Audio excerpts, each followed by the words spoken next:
Papasok na sa mas malawak na music scene ang dalawang OPM artists na sina Bogs Ardiente at Bjorn Morta matapos ang kanilang press launch na idinaos noong Miyerkules, May 13 sa pangunguna ng Artist Circle.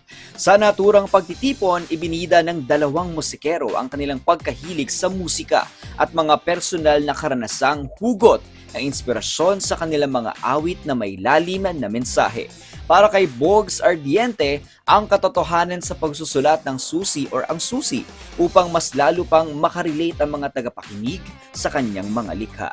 As a human, mas solid din yung personal own creativity mo as an individual. Kung meron ka talagang originality as an individual person, na yun talaga yung crack mo, yung art mo. Samantala, binigyang diin naman ni Bjorn Morta ang kahalagahan ng tapat na emosyon sa paglikha ng musika na may koneksyon sa mga tagapakinig.